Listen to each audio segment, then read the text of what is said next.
दरबार साहिब च बेअदबी की कोशिश करने वाले मुलजिम की अजे तक नहीं हो सकी पछाण। शनाख्त तो बाद ही होएगा पोस्टमार्टम। भड़के लोगों ने कुट-कुट के उतार दिता सी मौत दे घाट। दरबार साहिब बेअदबी की कोशिश मामले नूं लैके सीएम ने दिते जांच के आदेश। हर पहलू ते गहराई नाल जांच की कही गल। एसजीपीसी प्रधान नूं भी दिता पूर्ण सहयोग का भरोसा। अकाल तख्त के जथेदार और एसजीपीसी प्रधान ने घटना पिछे जताया सोची समझी साजिश का खदशा। कहा सिखां दी भावनावां भड़का के माहौल खराब करना हो सकता है मकसद। जांच पूरा सच आवे सामने।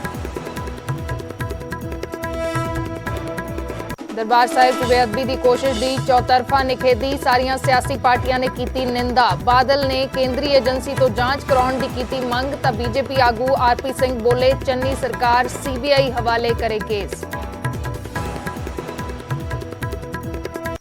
2022 ਦੇ ਲਈ ਕਾਂਗਰਸ ਦਾ ਤੂਫਾਨੀ ਪ੍ਰਚਾਰ ਜਾਰੀ। ਸੀਐਮ ਅੱਜ ਤਰਨਤਾਰਨ ਅਤੇ ਜ਼ੀਰਾ 'ਚ ਭਰਨਗੇ ਹੁੰਕਾਰ ਤਾਂ ਸਿੱਧੂ ਮਲੇਰਕੋਟਲਾ 'ਚ ਸਾਂਭਣਗੇ ਕਮਾਨ।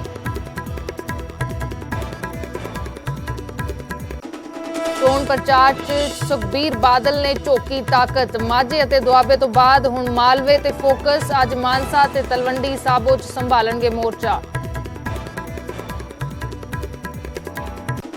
पंजाब तो पहला चंडीगढ़ च सियासी दलों का वकार दा ते नगर निगम के चोण रण च अज केजरीवाल दिखाउणगे दम। दोपहर 3 बजे सैक्टर 43 च रैली। 24 तारीख नूं होनी है वोटिंग। मुख्यमंत्री ने किसान जथेबंदियां दी 23 तारीख नूं सदी मीटिंग। कर्ज माफी नूं लैके होएगी चर्चा। पहला मीटिंग मुलतवी करन ते भड़के सन किसान। पंजाब च कड़ाके दी ठंड। अमृतसर ते बठिंडा च 0 दे करीब पहुंचा पारा। मौसम विभाग के मुताबक अजे होर वधेगा सर्दी दा सितम।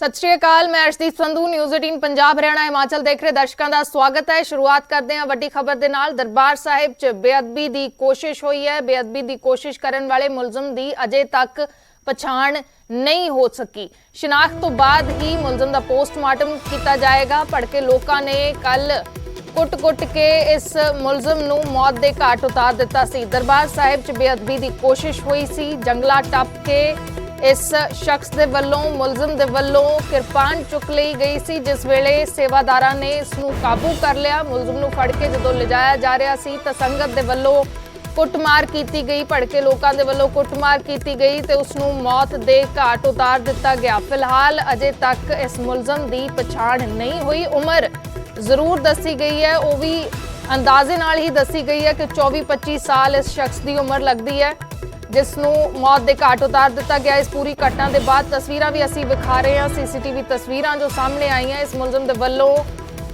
बेअदबी की कोशिश की गई है। सिखां दे सब तो पवित्र अस्थान के उत्ते दरबार साहिब के अंदर। दरबार साहिब तो साडे सहयोगी राजीव शर्मा लाइव जुड़े हुए हैं। राजीव, की कुछ होर जानकारी मिल पाई है? अजे तक की पछाण नहीं हो पाई? अजे तक पुलिस के वलों की कोशिश की जा रही है? इस वेले की पूरी स्थिति समझना चाहांगे। जी बिल्कुल, सब तो पहला तो मैं दसना चाहना कि उस शख्स जिस वलों ये मंदभागी जी पूरी घटना नूं अंजाम दिता गया सी, जिसनों उस तो बाद संगत का जिहड़ा गुस्सा सी उसने जो है मौत के घाट उतारिया। और इस वेले असीं उसे थां ते मौजूद आ जिथे कल सिख जथेबंदियां निहंग जथेबंदियां लगातार एसजीपीसी का तुसीं देख सकते हो कि मुख दफ्तर है तेजा सिंह समुंदरी हाल, तां इत्थे ही उस शख्स नूं लिआंदा गया सी और इत्थे ही उसकी जिहड़ी मौत हुई सी। उस तो बाद उसकी जिहड़ी डैड बॉडी है उसनूं अमृतसर के सिविल हस्पताल का जिहड़ा डैड हाउस है उत्थे रखा गया। तो जिहड़े डीसीपी ने अमृतसर के वो इत्थे लगातार रात जिहड़े जथेबंदियां दे नाल उन्हां वल्लों गलबात भी की गई और माहौल नूं शांत किया गया। तो इस वेले भी जिहड़े पुलिस के अधिकारी ने वो इत्थे तैनात किए गए हैं क्योंकि किसी तरह की कोई जिहड़ी किसी तरह की जिहड़ी नाराज़गी है सिख जथेबंदियां दी, जेकर कोई दोबारा इत्थे आके कोई सवाल करदा तां उन्हां नूं जो संतुष्ट किया जाए। तो जथेबंदियां लगातार देर रात तक जो सिविल हस्पताल के बाहर भी पहुंचियां और उस तो बाद जदों तक इसकी पुष्टि नहीं की गई कि उस शख्स की मौत हो चुकी है, उस तो बाद ही जथेबंदियां दे जिहड़े आगू ने वो इत्थों वापस परते सी। तां ये उही जगह है एसजीपीसी का दफ्तर जिथे कि ਉਸ ਜੀ। ਸ਼ਖਸ ਦੀ ਜਿਹੜੀ ਡੈੱਡ ਬਾਡੀ ਸੀ ਉਹ ਸਾਰੀਆਂ ਜਥੇਬੰਦੀਆਂ ਨੂੰ ਦਿਖਾਈ ਗਈ ਸੀ। ਤਾਂ ਦੂਸਰੇ ਪਾਸੇ ਤੁਸੀਂ ਦੇਖ ਸਕਦੇ ਹੋ ਕਿ ਆਮ ਦਿਨਾਂ ਵਾਂਗ ਜਿਹੜੀ ਸੰਗਤ ਹੈ ਉਹ ਸੱਚਖੰਡ ਸ੍ਰੀ ਹਰਿਮੰਦਰ ਸਾਹਿਬ ਵਿਖੇ ਨਤਮਸਤਕ ਹੋਣ ਦੇ ਲਈ ਆ ਰਹੀ ਹੈ, ਕਿਉਂਕਿ ਇਹ ਇੱਕ ਐਸਾ ਸਥਾਨ ਹੈ ਜਿੱਥੋਂ ਕਿ ਸਾਂਝੀਵਾਲਤਾ ਦਾ ਸੰਦੇਸ਼ ਮਿਲਦਾ ਹੈ, ਭਾਈਚਾਰੇ ਦਾ ਸੰਦੇਸ਼ ਮਿਲਦਾ ਔਰ ਸ਼ਾਂਤੀ ਦਾ ਸੰਦੇਸ਼ ਮਿਲਦਾ। ਪਰ ਇਸ ਥਾਂ ਤੇ ਇਸ ਤਰੀਕੇ ਦੀ ਜਿਹੜੀ ਘਟਨਾ ਵਾਪਰੀ ਜਿਸ ਦੇ ਬਾਰੇ ਕਦੇ ਸ਼ਾਇਦ ਕਲਪਨਾ ਵੀ ਨਹੀਂ ਕੀਤੀ ਜਾ ਸਕਦੀ, ਕੋਈ ਵੀ ਇਸ ਨੂੰ ਜੋ ਹੈ ਸੋਚ ਨਹੀਂ ਸਕਦਾ। ਪਰ ਜਦੋਂ ਉਹ ਤਸਵੀਰਾਂ ਜ਼ਿਹਨ ਦੇ ਵਿੱਚ ਆਉਂਦੀਆਂ ਨੇ ਤਾਂ ਮਨ ਨੂੰ ਇੱਕ ਠੇਸ ਪਹੁੰਚਦੀ ਹੈ, ਭਾਵਨਾਵਾਂ ਨੂੰ ਢਾਹ ਜ਼ਰੂਰ ਲੱਗਦੀ ਹੈ। ਪਰ ਉਸ ਤੋਂ ਬਾਅਦ ਤੁਰੰਤ ਜਿਹੜੀ ਸੰਗਤ ਵੱਲੋਂ ਕਾਰਵਾਈ ਕੀਤੀ ਗਈ, ਉਸ ਸ਼ਖਸ ਨੂੰ ਜੋ ਹੈ ਜੀ। ਉਹ ਇੱਥੇ ਹੀ ਮਾਰ ਦਿੱਤਾ ਗਿਆ। ਤਾਂ ਹੁਣ ਜਾਂਚ ਇਹ ਕੀਤੀ ਜਾ ਰਹੀ ਹੈ ਕਿ ਆਖਿਰਕਾਰ ਉਸ ਦੀ ਮਨਸ਼ਾ ਕੀ ਸੀ, ਕੀ ਉਸ ਨੂੰ ਕਿਸੇ ਵੱਲੋਂ ਇੱਥੇ ਭੇਜਿਆ ਗਿਆ ਸੀ ਜਾਂ ਕਾਰਨ ਕੀ ਸੀ, ਉਸ ਦੀ ਮਾਨਸਿਕ ਸਥਿਤੀ ਕਿਸ ਤਰੀਕੇ ਦੀ ਸੀ। ਤਾਂ ਇਹ ਜਾਂਚ ਕੀਤੀ ਜਾ ਰਹੀ ਹੈ ਔਰ ਇਹ ਜਿਹੜਾ ਇਲਾਕਾ ਤੁਸੀਂ ਦੇਖ ਸਕਦੇ ਹੋ ਐਸਜੀਪੀਸੀ ਦਫ਼ਤਰ ਅਤੇ ਹਰਮੰਦਰ ਸਾਹਿਬ ਦੇ ਵਿਚਾਲੇ ਦਾ ਜਿਹੜਾ ਰਸਤਾ ਹੈ, ਇੱਥੇ ਸੰਗਤ ਆਮ ਦਿਨਾਂ ਵਾਂਗ ਹੀ ਜੋ ਹੈ ਦਰਸ਼ਨ ਕਰਨ ਦੇ ਲਈ ਆ ਵੀ ਰਹੀ ਹੈ ਔਰ ਇੱਥੋਂ ਦਰਸ਼ਨ ਕਰਨ ਤੋਂ ਬਾਅਦ ਜੋ ਹੈ ਵਾਪਸ ਪਰਤ ਰਹੀ ਹੈ। ਤਾਂ ਇਸ ਪੂਰੇ ਇਲਾਕੇ ਦੇ ਵਿੱਚ ਸੀਸੀਟੀਵੀ ਕੈਮਰੇ ਜਿਹੜੇ ਨੇ ਉਹ ਲੱਗੇ ਹੋਏ ਨੇ, ਕਿਉਂਕਿ ਕੋਈ ਵੀ ਸ਼ਰਧਾਲੂ ਜਦੋਂ ਹਰਮੰਦਰ ਸਾਹਿਬ ਦੇ ਆਸ-ਪਾਸ ਦੇ ਇਲਾਕੇ ਦੇ ਵਿੱਚ ਪਹੁੰਚਦਾ ਤਾਂ ਸੀਸੀਟੀਵੀ ਕੈਮਰੇ ਜਿਹੜੇ ਨੇ ਉਹਨਾਂ ਦੇ ਵਿੱਚ ਉਹਦੀ ਹਰ ਇੱਕ ਹਲਚਲ, ਹਰ ਇੱਕ ਜਿਹੜੀ ਗਤੀਵਿਧੀ ਹੈ ਉਹ ਕੈਮਰਿਆਂ ਦੇ ਵਿੱਚ ਕੈਦ ਹੁੰਦੀ ਹੈ। ਤਾਂ ਪੂਰੀ ਜਿਹੜੀ ਸੀਸੀਟੀਵੀ ਫੁਟੇਜ ਹੈ ਉਸ ਨੂੰ ਜੋ ਹੈ ਉਹ ਪੁਲਿਸ ਦੇ ਅਧਿਕਾਰੀਆਂ ਨੂੰ ਵੀ ਦਿਖਾਇਆ ਗਿਆ ਔਰ ਉਸ ਤੋਂ ਬਾਅਦ ਹੀ ਬਹੁਤ ਸਾਰੀਆਂ ਚੀਜ਼ਾਂ ਜਿਹੜੀਆਂ ਨੇ ਹਾਲੇ ਉਸ ਦੇ ਉੱਪਰ ਪੁਲਿਸ ਜਾਂਚ ਕਰ ਰਹੀ ਹੈ। ਤਾਂ ਅੱਜ ਸਭ ਤੋਂ ਪਹਿਲਾ ਜਿਹੜਾ ਕੰਮ ਹੈ ਕਿ ਜੀ। ਉਸ ਦੀ ਸ਼ਨਾਖਤ ਕੀਤੀ ਜਾਵੇ, ਉਸ ਦਾ ਨਾਮ ਕੀ ਹੈ, ਉਹ ਕਿੱਥੋਂ ਦਾ ਰਹਿਣ ਵਾਲਾ ਹੈ ਔਰ ਉਸ ਤੋਂ ਬਾਅਦ ਉਸ ਦਾ ਪੋਸਟਮਾਰਟਮ ਕੀਤਾ ਜਾਣਾ ਹੈ। ਫਿਰ ਅਗਲੀ ਕਾਰਵਾਈ ਜਿਹੜੀ ਹੈ ਉਹ ਪੁਲਿਸ ਵੱਲੋਂ ਅਮਲ ਦੇ ਵਿੱਚ ਲਿਆਂਦੀ ਜਾਏਗੀ। ਪਰ ਸਭ ਤੋਂ ਪਹਿਲੀ ਪੁਲਿਸ ਦੀ ਤਸਵੀਰਾਂ ਕੋਸ਼ਿਸ਼ ਜ਼ਰੂਰ ਅਸੀਂ ਇਹ ਸੀ ਵਿਖਾ ਕਿ ਜਿਹੜੀ ਰਹੇ ਹਾਂ ਕਿ ਸੰਗਤ ਕਿਸ ਹੈ ਕਿਸਮ ਦੇ ਨਾਲ ਇਹ ਪੂਰੀ ਜਥੇਬੰਦੀਆਂ- ਘਟਨਾ ਵਾਪਰੀ ਹੈ। ਇਸ ਮੁਲਜ਼ਮ ਨੇ ਕਿਸ ਤਰੀਕੇ ਦੇ ਨਾਲ ਜੰਗਲਾ ਟੱਪ ਕੇ ਬੇਅਦਬੀ ਦੀ ਕੋਸ਼ਿਸ਼ ਕੀਤੀ ਹੈ, ਜਿਸ ਵੇਲੇ ਉਸ ਨੂੰ ਕਾਬੂ ਕੀਤਾ ਗਿਆ। ਲੇਕਿਨ ਜ਼ਿਕਰ ਵਾਰ-ਵਾਰ ਇਹ ਹੋ ਰਿਹਾ ਹੈ ਕਿ ਜਿਸ ਵੇਲੇ ਇਸ ਨੂੰ ਫੜਿਆ ਗਿਆ ਕਿ ਉਸ ਤੋਂ ਕੋਈ ਪੁੱਛਗਿੱਛ ਸੇਵਾਦਾਰਾਂ ਦੇ ਵੱਲੋਂ ਕੀਤੀ ਗਈ, ਕੁਝ ਸਾਹਮਣੇ ਉਸ ਦੇ ਵਿੱਚ ਆਇਆ ਹੋਵੇ, ਇਸ ਦਾ ਜ਼ਿਕਰ ਜ਼ਰੂਰ ਹੋਇਆ। ਕੁਝ ਹੋਰ ਸਾਹਮਣੇ ਆਈ ਹੈ ਜਾਣਕਾਰੀ? ਜੀ ਇਸ ਬਾਰੇ ਜਦੋਂ ਜੋ ਐਸਜੀਪੀਸੀ ਦੇ ਪ੍ਰਧਾਨ ਨੇ ਹਰਜਿੰਦਰ ਸਿੰਘ ਧਾਮੀ, ਉਹਨਾਂ ਨੇ ਜਿਹੜੀ ਆਪਣਾ ਬਿਆਨ ਜਾਰੀ ਕੀਤਾ ਤਾਂ ਉਸ ਦੇ ਵਿੱਚ ਉਹਨਾਂ ਨੇ ਕਿਹਾ ਕਿ ਉਹ ਸ਼ਖਸ ਜਦੋਂ ਉਸ ਨੂੰ ਫੜਿਆ ਗਿਆ ਤਾਂ ਇੱਕੋ ਗੱਲ ਹੀ ਉਹ ਕਹਿੰਦਾ ਰਿਹਾ ਕਿ ਮੈਨੂੰ ਇਸ ਦੀ ਸਜ਼ਾ ਦਿੱਤੀ ਜਾਵੇ। ਇਸ ਤੋਂ ਇਲਾਵਾ ਕੀ ਗੱਲਬਾਤ ਹੋਈ, ਕਿਉਂਕਿ ਜਦੋਂ ਤੱਕ ਉਹਨੂੰ ਐਸਜੀਪੀਸੀ ਦਫ਼ਤਰ ਤੱਕ ਲਿਆਂਦਾ ਗਿਆ ਤਾਂ ਉਸ ਦੀ ਮੌਤ ਹੋ ਚੁੱਕੀ ਸੀ, ਜੋ ਹੁਣ ਤੱਕ ਪੁਲਿਸ ਨੇ ਬਿਆਨ ਦਿੱਤੇ ਨੇ। ਜਥੇਬੰਦੀਆਂ ਵੀ ਲਗਾਤਾਰ ਇਹ ਮੰਗ ਕਰ ਰਹੀਆਂ ਸੀ ਕਿ ਉਹਨਾਂ ਨੂੰ ਸੰਗਤ ਦੇ ਹਵਾਲੇ ਕੀਤਾ ਜਾਵੇ ਉਸ ਸ਼ਖਸ ਨੂੰ, ਪਰ ਉਸ ਦੀ ਇੰਨੀ ਬੁਰੀ ਤਰ੍ਹਾਂ ਮਾਰ ਕੁਟਾਈ ਕੀਤੀ ਗਈ ਕਿ ਉਸ ਦੀ ਜਿਹੜੀ ਮੌਤ ਹੈ ਉਹ ਹੋ ਚੁੱਕੀ ਸੀ। ਤਾਂ ਬਹੁਤ ਸਾਰੀਆਂ ਚੀਜ਼ਾਂ ਜਾਣਨੀਆਂ ਵੀ ਜ਼ਰੂਰੀ ਸੀ, ਕਿਉਂਕਿ ਸੰਗਤ ਵੀ ਜਾਣਨਾ ਚਾਹੁੰਦੀ ਹੈ। ਪੂਰੀ ਦੁਨੀਆ ਭਰ ਤੋਂ ਹਰ ਕਿਸੇ ਦਾ ਇਹੀ ਸਵਾਲ ਹੈ ਕਿ ਆਖਿਰਕਾਰ ਉਹ ਸ਼ਖਸ ਇਸ ਤਰੀਕੇ ਦੇ ਨਾਲ ਇੱਥੇ ਕਿੱਦਾਂ ਪਹੁੰਚਦਾ ਹੈ, ਉਸ ਦੇ ਪਿੱਛੇ ਕੀ ਮਨਸ਼ਾ ਹੋ ਸਕਦੀ ਹੈ। ਕਿਉਂਕਿ ਬਹੁਤ ਸਾਰੀਆਂ ਪੰਜਾਬ ਦੇ ਵਿੱਚ 2022 ਦੀਆਂ ਵਿਧਾਨ ਸਭਾ ਚੋਣਾਂ ਤੋਂ ਪਹਿਲਾਂ ਇੱਕ ਐਸੀ ਘਿਨੌਣੀ ਹਰਕਤ ਜਿਹੜੀ ਹੈ ਉਹ ਕੀਤੀ ਜਾਣੀ, ਜਿਸ ਦੇ ਬਾਰੇ ਜ਼ਰੂਰੀ ਸਿੱਖ ਧਰਮ ਨਹੀਂ ਬਲਕਿ ਕਿਸੇ ਵੀ ਧਰਮ ਦੇ ਨਾਲ ਸੰਬੰਧਿਤ ਕੋਈ ਵੀ ਸ਼ਖਸ ਜਿਹੜਾ ਗੁਰੂ ਸਾਹਿਬ ਦੇ ਵਿੱਚ ਵਿਸ਼ਵਾਸ ਰੱਖਦਾ ਤਾਂ ਉਹ ਇਹੀ ਕਲਪਨਾ ਨਹੀਂ ਕਰ ਸਕਦਾ ਕਿ ਇਸ ਤਰੀਕੇ ਦੇ ਨਾਲ ਹਰਮੰਦਰ ਸਾਹਿਬ ਦੇ ਅੰਦਰ ਇੱਕ ਸ਼ਖਸ ਜੰਗਲਾ ਟੱਪ ਕੇ ਦਾਖਲ ਹੁੰਦਾ ਔਰ ਬੇਅਦਬੀ ਦੀ ਕੋਸ਼ਿਸ਼ ਕੀਤੀ ਜਾਂਦੀ ਹੈ। ਇੱਥੇ ਇੱਕ ਹੋਰ ਜਿਹੜੀ ਚੰਗੀ ਗੱਲ ਇਹ ਹੈ ਕਿ ਜਿਹੜੇ ਵੀ ਸੇਵਾਦਾਰ ਉੱਥੇ ਤੈਨਾਤ ਸੀ ਜਾਂ ਜਿਹੜੇ ਗ੍ਰੰਥੀ ਸਿੰਘ ਉਸ ਵੇਲੇ ਰਹਿਰਾਸ ਸਾਹਿਬ ਦਾ ਪਾਠ ਕਰ ਰਹੇ ਸੀ ਤਾਂ ਉਹਨਾਂ ਨੇ ਬੜੀ ਸੂਝ-ਬੂਝ ਦੇ ਨਾਲ ਜੋ ਹੈ ਇੱਥੇ ਤੁਸੀਂ ਦੇਖੋ ਕਿ ਜਿਸ ਤਰ੍ਹਾਂ ਮੈਂ ਸੀਸੀਟੀਵੀ ਕੈਮਰਿਆਂ ਦਾ ਜ਼ਿਕਰ ਕਰ ਰਿਹਾ ਸੀ ਤਾਂ ਚੱਪੇ-ਚੱਪੇ ਤੇ ਕੈਮਰੇ ਲੱਗੇ ਹੋਏ ਨੇ। ਤਾਂ ਕੋਈ ਵੀ ਸ਼ਖਸ, ਭਾਵੇਂ ਕੋਈ ਮੀਡੀਆ ਕਰਮੀ ਹੈ, ਕੋਈ ਆਮ ਸ਼ਰਧਾਲੂ ਹੈ, ਤਾਂ ਜਦੋਂ ਹਰਮੰਦਰ ਸਾਹਿਬ, ਜੇਕਰ ਮੈਂ ਜ਼ਿਕਰ ਕਰਾਂ ਕਿ ਹੈਰੀਟੇਜ ਸਟਰੀਟ ਤੋਂ ਲੈ ਕੇ ਹਰਮੰਦਰ ਸਾਹਿਬ ਦੇ ਆਸ-ਪਾਸ ਦਾ ਜਿੰਨਾ ਵੀ ਇਲਾਕਾ ਹੈ ਤਾਂ ਸਾਰੇ ਪਾਸੇ ਸੀਸੀਟੀਵੀ ਕੈਮਰੇ ਜਿਹੜੇ ਨੇ ਉਹ ਲੱਗੇ ਹੋਏ ਨੇ। ਤਾਂ ਇਸ ਕਰਕੇ ਹੁਣ ਇਹ ਜਾਂਚ ਵੀ ਕੀਤੀ ਜਾ ਰਹੀ ਹੈ ਕਿ ਉਹ ਸ਼ਖਸ ਇਕੱਲਾ ਇੱਥੇ ਪਹੁੰਚਿਆ ਸੀ ਕਿ ਉਸ ਦੇ ਨਾਲ ਕੋਈ ਹੋਰ ਵੀ ਵਿਅਕਤੀ ਮੌਜੂਦ ਸੀ, ਕਦੋਂ ਉਹ ਇਸ ਇਲਾਕੇ ਦੇ ਵਿੱਚ ਆਇਆ, ਉਸ ਤੋਂ ਬਾਅਦ ਕਦੋਂ ਮੱਥਾ ਟੇਕਣ ਦੇ ਲਈ ਅੰਦਰ ਗਿਆ। ਤਾਂ ਇੱਥੇ ਵੀ ਦੱਸਣਾ ਚਾਹੁੰਦਾ ਕਿ ਜਿਸ ਥਾਂ ਤੋਂ ਉਸਨੇ ਜੰਗਲਾ ਟੱਪਿਆ ਉੱਥੇ ਤੁਸੀਂ ਦੇਖ ਸਕਦੇ ਹੋ ਤਸਵੀਰ ਦੇ ਵਿੱਚ ਕਿ ਸਾਰੀ ਸੰਗਤ ਉੱਥੇ ਨਤਮਸਤਕ ਹੁੰਦੀ ਹੈ, ਪਰ ਉਸ ਸ਼ਖਸ ਵੱਲੋਂ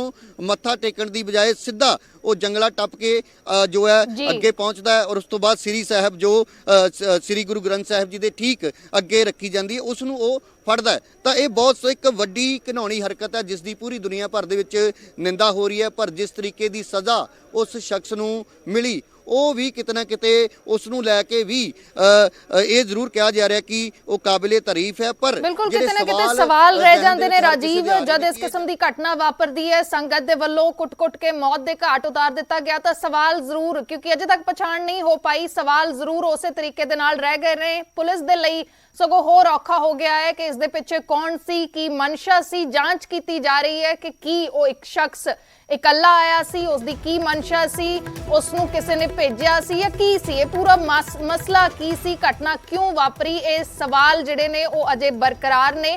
ਫਿਲਹਾਲ ਸ਼ੁਕਰੀਆ ਰਾਜੀਵ ਤਸਵੀਰਾਂ ਵਿਖਾਉਣ ਦੇ ਲਈ। ਤਾਂ ਦਰਬਾਰ ਸਾਹਿਬ ਦੇ ਵਿੱਚ ਬੇਅਦਬੀ ਦੀ ਕੋਸ਼ਿਸ਼ ਹੋਈ ਹੈ, ਇਹ ਤਸਵੀਰਾਂ ਸਾਹਮਣੇ ਆਈਆਂ ਨੇ। ਇੱਕ ਸ਼ਖਸ ਦੇ ਵੱਲੋਂ, ਇਸ ਮੁਲਜ਼ਮ ਦੇ ਵੱਲੋਂ ਜੰਗਲਾ ਟੱਪ ਕੇ ਸ੍ਰੀ ਸਾਹਿਬ ਚੁੱਕ ਲਈ ਜਾਂਦੀ ਹੈ। ਜਿਸ ਵੇਲੇ ਸੇਵਾਦਾਰ ਉਸ ਨੂੰ ਕਾਬੂ ਕਰ ਲੈਂਦੇ ਨੇ, ਜਿਸ ਵਕਤ ਉਸ ਨੂੰ ਲਿਜਾਇਆ ਜਾਂਦਾ ਹੈ SGPC ਦਫ਼ਤਰ ਦੇ ਵੱਲ, ਜਿਵੇਂ ਰਾਜੀਵ ਜਾਣਕਾਰੀ ਦੇ ਰਹੇ ਸਨ, ਤਾਂ ਭੀੜ ਨੇ ਕੁੱਟਮਾਰ ਕੀਤੀ। ਭੜਕੀ ਹੋਈ ਭੀੜ ਨੇ, ਸੰਗਤ ਨੇ ਕੁੱਟ-ਕੁੱਟ ਕੇ ਉਸ ਨੂੰ ਮੌਤ ਦੇ ਘਾਟ ਉਤਾਰ ਦਿੱਤਾ। ਤਾਂ ਸਵਾਲ ਉੱਥੇ ਹੀ ਰਹਿ ਜਾਂਦੇ ਨੇ ਕਿ ਕੌਣ ਸੀ ਇਹ ਸ਼ਖਸ, ਅਜੇ ਤੱਕ ਪਛਾਣ ਨਹੀਂ ਹੋ ਪਾਈ। ਕੀ ਮਨਸ਼ਾ ਸੀ, ਕੀ ਇਸ ਦੇ ਪਿੱਛੇ ਕਿਸ ਦਾ ਹੱਥ ਹੈ, ਕੀ ਕੋਈ ਸਾਜ਼ਿਸ਼ ਹੈ, ਇਹ ਸਾਰੇ ਅਜੇ ਸਵਾਲ ਨੇ ਜਿਸ ਦੀ ਜਾਂਚ ਪੁਲਿਸ ਦੇ ਵੱਲੋਂ ਫਿਲਹਾਲ ਕੀਤੀ ਜਾ ਰਹੀ ਹੈ।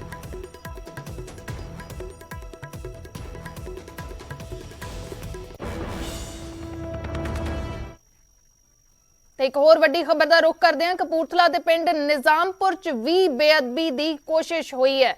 ਨਿਸ਼ਾਨ ਸਾਹਿਬ ਦੇ ਨਾਲ ਛੇੜਛਾੜ ਦੀ ਕੋਸ਼ਿਸ਼ ਹੋਈ ਹੈ ਤੇ ਪਿੰਡ ਵਾਲਿਆਂ ਨੇ ਮੁਲਜ਼ਮ ਸ਼ਖਸ ਨੂੰ ਕਾਬੂ ਕਰ ਲਿਆ। ਕਪੂਰਥਲਾ ਦੇ ਵਿੱਚ ਵੀ ਬੇਅਦਬੀ ਦੀ ਕੋਸ਼ਿਸ਼ ਹੋਈ ਹੈ। ਤਸਵੀਰਾਂ ਵੀ ਦਿਖਾਉਣ ਦੀ ਕੋਸ਼ਿਸ਼ ਕਰਾਂਗੇ, ਜਾਣਕਾਰੀ ਹੋਰ ਲੈਣ ਦੀ ਕੋਸ਼ਿਸ਼ ਕਰਾਂਗੇ। ਕਪੂਰਥਲਾ ਦੇ ਪਿੰਡ ਨਿਜ਼ਾਮਪੁਰ ਚ ਬੇਅਦਬੀ ਦੀ ਕੋਸ਼ਿਸ਼ ਹੋਈ ਹੈ। ਨਿਸ਼ਾਨ ਸਾਹਿਬ ਦੇ ਨਾਲ ਛੇੜਛਾੜ ਦੀ ਕੋਸ਼ਿਸ਼ ਹੋਈ ਤੇ ਪਿੰਡ ਵਾਲਿਆਂ ਨੇ ਇਸ ਮੁਲਜ਼ਮ ਨੂੰ ਕਾਬੂ ਕਰ ਲਿਆ। ਮੁਲਜ਼ਮ ਨੂੰ ਪੁਲਿਸ ਦੇ ਹਵਾਲੇ ਕਰ ਦਿੱਤਾ ਗਿਆ ਹੈ। ਅੱਜ ਸਵੇਰ ਦੀ ਘਟਨਾ ਹੈ। ਕਪੂਰਥਲਾ ਦੇ ਪਿੰਡ ਨਿਜ਼ਾਮਪੁਰ ਚ ਗੁਰਦੁਆਰਾ ਸਾਹਿਬ ਦੇ ਵਿੱਚ ਇੱਕ ਸ਼ਖਸ ਦੇ ਵੱਲੋਂ ਨਿਸ਼ਾਨ ਸਾਹਿਬ ਦੇ ਨਾਲ ਛੇੜਛਾੜ ਦੀ ਕੋਸ਼ਿਸ਼ ਕੀਤੀ ਗਈ ਹੈ। ਪੁਲਿਸ ਦੇ ਹਵਾਲੇ ਇਸ ਸ਼ਖਸ ਨੂੰ ਕਰ ਦਿੱਤਾ ਗਿਆ। ਲੋਕਾਂ ਨੇ ਇਸ ਨੂੰ ਕਾਬੂ ਕਰ ਲਿਆ ਸੀ। ਜਗਜੀਤ ਧੰਜੂ ਸਾਡੇ ਸਹਿਯੋਗੀ ਕਪੂਰਥਲਾ ਤੋਂ ਜੁੜੇ ਨੇ। ਜਗਜੀਤ, ਕੀ ਕੁਝ ਜਾਣਕਾਰੀ ਹੈ ਇਸ ਪੂਰੀ ਘਟਨਾ ਦੇ ਬਾਰੇ? ਬਿਲਕੁਲ ਜੀ, ਸਵੇਰ ਦੀ ਘਟਨਾ ਹੈ ਜੀ। ਤਕਰੀਬਨ 4 ਵਜੇ ਜਦੋਂ ਗੁਰਦੁਆਰਾ ਸਾਹਿਬ ਦੇ ਵਿੱਚ ਸੁੱਖ ਆਸਣ ਵਾਸਤੇ ਇੱਥੇ ਗ੍ਰੰਥੀ ਸਾਹਿਬ ਪਹੁੰਚਦੇ ਨੇ ਤਾਂ ਉਦੋਂ ਦੇ ਉਹਨਾਂ ਵੱਲੋਂ ਇੱਕ ਵਿਅਕਤੀ ਨੂੰ ਨਿਸ਼ਾਨ ਸਾਹਿਬ ਦੇ ਨਜ਼ਦੀਕ ਦੇਖਿਆ ਜਾਂਦਾ ਹੈ। ਤਾਂ ਤਕਰੀਬਨ ਉਹਨਾਂ ਮੁਤਾਬਕ ਜੋ ਵੀਡੀਓ ਵਾਇਰਲ ਕੀਤੀ ਗਈ ਹੈ ਉਹਦੇ ਜੋ ਦੱਸ ਰਹੇ ਨੇ ਕਿ 1 ਘੰਟੇ ਦੀ ਮਸ਼ੱਕਤ ਤੋਂ ਬਾਅਦ ਉਸ ਵਿਅਕਤੀ ਨੂੰ ਕਾਬੂ ਕੀਤਾ ਗਿਆ ਹੈ। ਔਰ ਪਿੰਡ ਵਾਸੀਆਂ ਦਾ ਇਹ ਵੀ ਕਹਿਣਾ ਹੈ ਕਿ ਇਸ ਵਿਅਕਤੀ ਵੱਲੋਂ ਜਿਹੜੀ ਬੇਅਦਬੀ ਦੀ ਹੀ ਨੀਅਤ ਦੇ ਨਾਲ ਇੱਥੇ ਗੁਰਦੁਆਰਾ ਸਾਹਿਬ ਦੇ ਵਿੱਚ ਐਂਟਰੀ ਕੀਤੀ ਗਈ ਸੀਗੀ। ਔਰ ਉਹਨਾਂ ਮੁਤਾਬਕ ਜਿਹੜਾ ਕਿ ਤਕਰੀਬਨ ਉਹ ਨਿਸ਼ਾਨ ਸਾਹਿਬ ਦੇ ਨਾਲ ਜਿਹੜੀ ਛੇੜਛਾੜ ਕਰ ਰਿਹਾ ਸੀਗਾ। ਇਹ ਪਿੰਡ ਜਿਹੜਾ ਸੁਲਤਾਨਪੁਰ ਦੇ ਬਿਲਕੁਲ ਨਜ਼ਦੀਕ ਹੈਗਾ, ਥਾਣਾ ਕੋਤਵਾਲੀ ਦੇ ਵਿੱਚ ਇਹ ਪਿੰਡ ਪੈਂਦਾ ਹੈ। ਤਾਂ ਹੁਣ ਜਿਹੜੀ ਮੌਕੇ ਤੇ ਥਾਣਾ ਕੋਤਵਾਲੀ ਦੀ ਪੁਲਿਸ ਪਹੁੰਚੀ ਹੈ ਤਾਂ ਉਹ ਮੌਕੇ ਤੇ ਜਿਹੜੀ ਇਹਦੀ ਜਾਂਚ ਕਰ ਰਹੀ ਹੈ ਜੀ। ਤੇ ਜਗਜੀਤ, ਕੀ ਕੋਈ ਜਾਣਕਾਰੀ ਮਿਲ ਪਾਈ ਹੈ ਇਹ ਸ਼ਖਸ ਕਿੱਥੋਂ ਆਇਆ ਸੀ ਜਾਂ ਇਸ ਦੀ ਕੀ ਮਨਸ਼ਾ ਸੀ ਜਾਂ ਫਿਰ ਇਹ ਪਿੰਡ ਦਾ ਕੋਈ ਸ਼ਖਸ ਸੀ? ਕੀ ਕੁਝ ਹੋਰ ਸਾਹਮਣੇ ਆਇਆ? ਅਜੇ ਕੋਈ ਜਾਣਕਾਰੀ ਹੋਰ ਮਿਲ ਪਾਈ ਹੈ ਜਾਂ ਪੁਲਿਸ ਅਜੇ ਜਾਂਚ ਕਰ ਰਹੀ ਹੈ?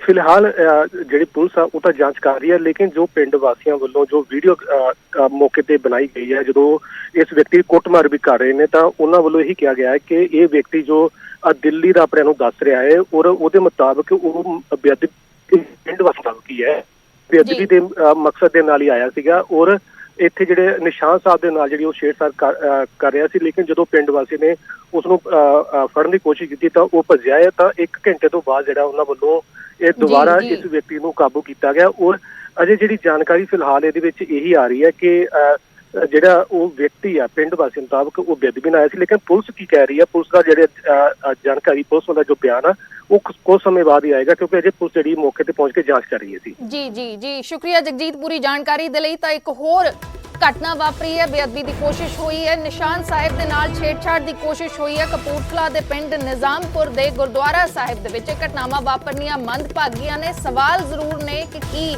ਮਨਸ਼ਾ ਹੈ, ਕੀ ਇਸ ਪੂਰੀਆਂ ਘਟਨਾਵਾਂ ਦੇ ਪਿੱਛੇ ਕੀ ਹੈ। ਫਿਲਹਾਲ ਇੱਕ ਬ੍ਰੇਕ ਦੇ ਲਈ ਰੁਕਦੇ ਹਾਂ।